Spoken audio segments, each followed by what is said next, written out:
ગયા વર્ષે નહીં, એના આગળના 3 વર્ષથી આપણે ગણપતિ બેસ, પરંતુ આપણે એક એવી સોસાયટીમાં જવાના છીએ. તો બી ઘાટમાં હતા તો ઓલી શેજવાન રાઈસ નું શું છું ભાભી? આજ સન્ડે છે, આજ ન બનાવે.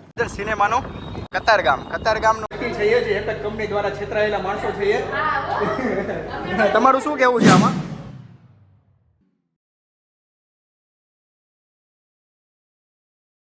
ગુડ મોર્નિંગ, કેમ છો તમે બધા? એકદમ મજામાં જ છો અને તમને લોકોને જય શ્રી કૃષ્ણ, જય યોગેશ્વર, હર હર મહાદેવ, જય માતાજી, જય સ્વામિનારાયણ. તો સાથે સાથે ગણેશ ચતુર્થી તો વહી ગઈ છે અને ગણેશનું આગમન પણ થઈ ગયું છે. તો તમને લોકોને એમ થતું હશે કે ભાઈ આ લોકો કાંઈ ગણપતિ નથી દેખાડતા, આમ છે તેમ છે. એવું નથી. આપણા ઘરે દર વર્ષે ગણપતિ બેસાડવામાં આવે છે. 3 વર્ષથી આઈ થિંક ગયા વર્ષે નહીં, એના આગળના 3 વર્ષથી આપણે ગણપતિ બેસાડતા રહ્યા છીએ. અને આ વર્ષે શું છે, પ્રિયાંશ નાનો છે કે નહીં, એટલે આપણે ગણપતિ નથી બેસાડતા ઘરે. પરંતુ આપણે એક એવી સોસાયટીમાં જવાના છીએ જેનું નામ કંઈક તમારે વિચારવાનું છે. યોગી ચોકમાં આવેલું છે અને એ સોસાયટીમાં આપણે જવાના છીએ. ત્યાં 1.25 લાખ રુદ્રાક્ષની પારાને 9 ફૂટનું શિવલિંગ છે. 9 ફૂટનું શિવલિંગ છે, 1.25 લાખ રુદ્રાક્ષના પારાનું. ટેકનોલોજી દ્વારા શિવલિંગનો અભિષેક પર્યાવરણને લક્ષ્યમાં રાખીને પંચધાતુનું ગણેશ મૂર્તિ ટ્રાફિક સમસ્યાને ધ્યાન રાખી સોસાયટીમાં જ વિસર્જન કરે છે. વાહ ભાઈ, શું વાત છે, શું પહેલ છે તમારી લોકોની. અને 350 ઘરની સોસાયટીમાં 20 વર્ષથી એક જ પંડાલમાં દરેક ઉત્સવ થાય છે. બહુ મહત્વની વાત કહેવાય. આ સોસાયટીને આપણે ધન્યવાદ કરવા આપણે જવો જ જોઈએ અને એના ગણપતિ આપણે જોવા જ જોઈએ, કેમ કે કંઈક અલગ જ છે, પંચધાતુના છે અને 20 વર્ષથી એ લોકો એક જ ગણપતિ ચાલે છે. સોસાયટીમાં જવાના છીએ, પણ પહેલાં તમારે લોકોને કહેવાનું છે મને કે આ સોસાયટીનું નામ શું હશે, કેમ કે તમારે ગેસ કરવાનું છે કે આ સોસાયટીનું નામ શું હશે. તમારી પણ સોસાયટી હોઈ શકે છે, એટલે તમે લોકો યાર ગેસ કરો. ત્યાં સુધીમાં હવે જોઈએ આજનો બ્લોગ, અને હું કાલે એ સોસાયટીમાં આપણે જઈશું.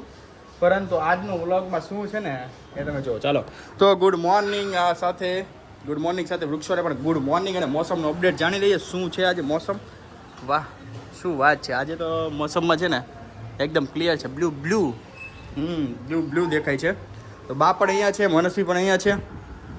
મનસ્વી ગુડ મોર્નિંગ. Good morning. શું વાત છે, આજે શું ચાલી રહ્યું છે? આજે તો હોલિડે છે ને, અમારે કામે જવાનું, તમારે હોલિડે. વાહ વાહ બેટા વાહ.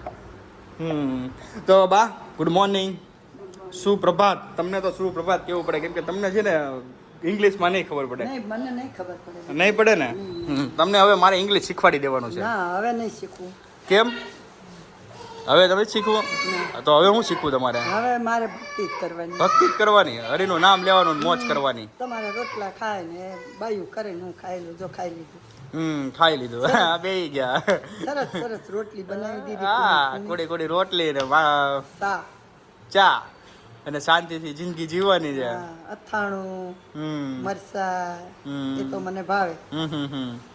તો બાને અથાણું મરચા અને રોટલી ને બધું હવે બા જમીન ને અહીંયા બેસી ગયા છે અને ભક્તિ ભજન માટે હમણાં વયા જશે મંદિરે. તો પ્રિયાંશ અહીંયા જ છે. પ્રિયાંશ ગુડ મોર્નિંગ, એન્ડ એના મમ્મીને પણ ગુડ મોર્નિંગ.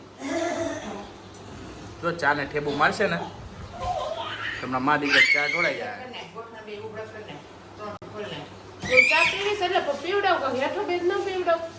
અચ્છા, જોવો મા દીકરાને બેને શું હોય ને કઈ ખબર નહીં, બે હામાં કઈક વડકા જ કરતા હોય. એને ચા પીવડાવો છો શું કામ? બહુ ભાવે જો સમજતો નહીં. સમજે કરું. તો મમ્મી પણ અહીંયા જ છે. તો mummy good morning. Very good morning. તો મમ્મી એક સુવિચાર પણ થઈ જાય સાથે સવારે. ગણેશજીના જે આપણે સ્થાપન કર્યું છે ને, તો 10 દિવસ તેમનું પૂજન કરીશું. હા, તો તેમની પાસેથી એક સદગુણ લેશું. ગણેશજી પાસે તો ગુણોનો ભંડાર છે.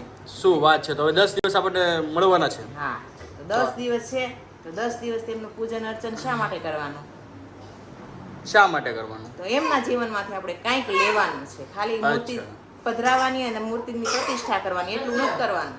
તો શું લેવાનું છે? તમે એમના જીવનમાંથી ઘણા બધા ગુણો છે કે જેવી રીતે કે આપણે આપણા જીવનની અંદર કંઈક એવું લાવીએ કે જેના લીધે થઈને બીજા પણ આપણને આપણું શું કહેવાય અનુકરણ કરે. સારું. અચ્છા મમ્મી. ગુણોનો સમૂહ. ગણ એટલે સમૂહ થાય. હા.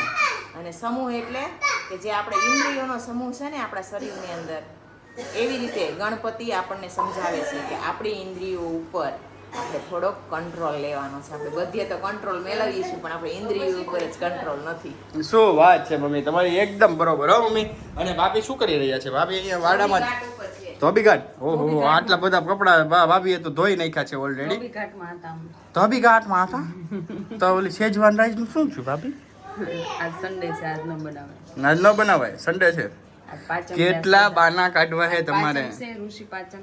કેટલા બાના કાઢશો? બાના કાંઈ નહીં. કાલે બારણા ખુલશે બધાના એટલે તમારે શેજવાન રાઈસ બની જાય એવું લાગે છે. ઓકે જોઈએ કાલે હવે ફરીથી કે શેજવાન રાઈસ કાલે બને છે કે નહીં. તો ત્યાં સુધી તમને લોકોને હું જાઉં છું ફેક્ટરી તરફ, તો તમને લોકોને મળું સાંજે. તો ત્યાં સુધી તમને લોકોને તમે યુનિફોર્મ કેમ છો તમે મિત્રો? તો હું આવી ગયો છું લલિતામાં. હવે શું કરવા આવ્યો છો એ હું તમને અગાઉ ન કહી શકું. નહીં, હું તમને લોકોને કહી દઉં. હમણાં અમે જવાના છીએ મૂવી જોવા, તો તમે લોકો સાથે રહેજો. કોણ કોણ આવવાનું છે અને શું થવાનું છે ને એ બધું હું તમને કહીશ. પણ ત્યાં કઈ જગ્યાએ જવાના આવ્યું છે આપણે? રાજન ફ્લેમિંગોમાં જવાના છે. તો ચાલો ભાઈ તૈયાર થઈ જાઓ તમે લોકો. એકદમ મોજે દરિયા. પિક્ચર જોવા જવાના. કયું પિક્ચર જોવા જવાના છે? શું નામ છે પિક્ચરનું? નામ નથી ખબર પણ વિજય થાલાપતિનું છે. તો તમે લોકો તૈયાર રહ્યો છો. અત્યારે જ્યાં પહોંચી ગયા છે ને એ જગ્યા કઈ છે ખબર છે? હા તમે યાર રાજન સિનેમાને તો ઓળખતા જ છો. રાજન સિનેમા ભાઈ એકદમ સુરતનું પ્રખ્યાત સિનેમા ઘર એટલે રાજન સિનેમા ઘર. તો આપણે ત્યાં જ પહોંચી ગયા છે અને હવે આપણે પિક્ચર જોવાનું છે વિજય થાલાપતિનું. તો તમે લોકો સાથે રહેજો. આપણે જોઈએ કોની સાથે જવાના છીએ. હું તમને હમણાં થોડીક જ વારમાં કહું કોની સાથે આપણે નીકળવાના છીએ મૂવી જોવા. તો આજે રાજન સિનેમાનું કતારગામનું ભાઈ આ છે મેન ગેટ છે કતારગામનો.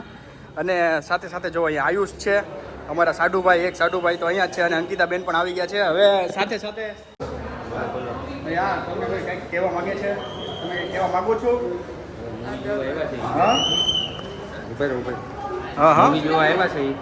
મૂવીનું નામ નથી ખબર હવે. ઓકે પણ મૂવી જોઈ નાખવાનું છે એ ફાઇનલ છે.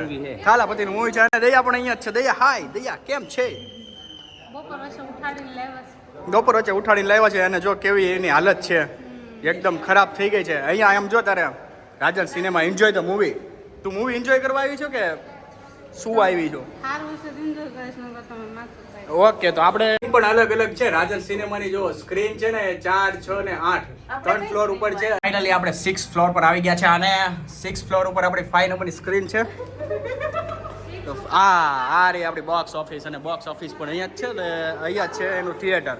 આ મને કેનો સીન દે છે ખબર છે? આપણે પેલા સુરતમાં તમને આઈ થિંક ખબર હોય તો ઘોડદોર રોડ ઉપર એક થિયેટર હતું. એમાં 3 ફ્લોર ઉપર હતી આખી થિયેટર. બહુ જ મસ્ત હતી. આ પણ મસ્ત જ છે. કતારગામની એકદમ ફેમસ. એક જ કંપની દ્વારા 3 છેતરાયેલા માણસો અહીંયા છીએ. સાડુભાઈ આ જો હા અમે ત્રણ વ્યક્તિ છીએ જે એક જ કંપની દ્વારા છેતરાયેલા માણસો છીએ. તમારું શું કહેવું છે આમાં? તો અત્યારે જ જાવ ને? અત્યારે વીએ ગયા હોત તો રિટર્નમાં ત્યાં જ રહેવાનું છે. આવા નથી ને પાછું ફાઇનલ છે ને. અને આને જો ટોમ એન્ડ જેરીનું નવું ટી શર્ટ પહેરી લીધું છે રેસુ એ. ચાલુ કરલી પછી પીરશે. તાર પોપકોર્ન ખાવાના છે? નથી ખાવાના. ડબ્બો ભરી ક્યાં છે?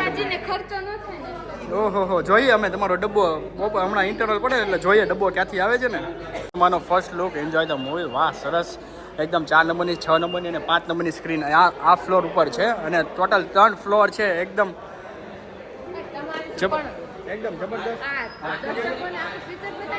પિક્ચર બતાવવાનું છે. સાથે સાથે આપણે ગણેશ સ્થાપના પણ અહીંયા કરેલી છે 6 ફ્લોર ઉપર. તો આપણે એમના બી દર્શન કરીએ ગણેશજીના.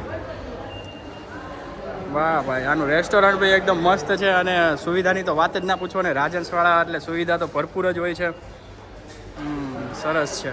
5 નંબરની સ્ક્રીનમાં આપણે પ્રવેશી જઈએ છીએ અને જોઈએ 5 નંબરની સ્ક્રીન કેવી છે. ચાલો તો ફાઇનલી હવે વિજય થાલાપતિને મળવા આવી ગયા છે. Show time. વાહ એકદમ મસ્ત સ્ક્રીન છે. આ લોકો બધા આવે છે. હવે આપણે તો આવીને સીટ સિલેક્ટ કરીને બેસી ગયા છે. આ લોકોને તો હજી ખબર જ નથી કે સીટ કઈ છે, કયા નંબર છે, પણ આપણે આવી ગયા છીએ. તો મૂવી જોવાની હવે એન્જોય કરવાનું છે. તો તમને લોકોને અહીંયાથી અલવિદા અને બ્લોગ તમને મળી જશે સાંજ સુધીમાં. તો તમને લોકોને bye bye see you tata. અહીંયાથી મૂવી જોઈ એન્જોય કરીએ. તો સાળીજીને કંઈક પૂછી લઈએ. સાળીજી પિક્ચર જોવા આવ્યા છો, કેવું લાગે છે તમને લોકો? હા હા હા હા હા, જો કેટલા શિસ્તતા. હવે આ અહીંયા હું રાષ્ટ્રીય ગીત ગવાય છે એટલે તને આવડે છે ને? પેલા રાષ્ટ્રીય ગીત ગાતા છેલ્લે હું બોલવાનું ખબર છે તને? એમ બોલવાનું, વંદે માત્ર ભારત માતા કી બોલ. ઓહો હો હો હો, ભારત માતાની જય બોલાવી. પેલા સ્કૂલમાં હતી ત્યારે આવું જ કરતી હશ ને? કેવું કરતી? અડધી રોટી ખાएंगे देश को ઓહો, અડધી રોટી ખાएंगे देश को बचाएंगे. તું રેશું કેવું કરતી સ્કૂલમાં હતી ત્યારે? કેવું એટલે આમ વંદે માતરમ પછી ઓલો એટલે કેવું જનગણ મન ગાય પછી શું કરતી? વંદે માતરમ આમ જય ઓલા બહુ એક્સાઇટેડ રહેતી કે નહીં? બહુ જ બહુ જ. તો હવે આપણે મૂવી બે ચાલુ થાય છે તો તમને લોકોને उन्हें कैंसर नाम की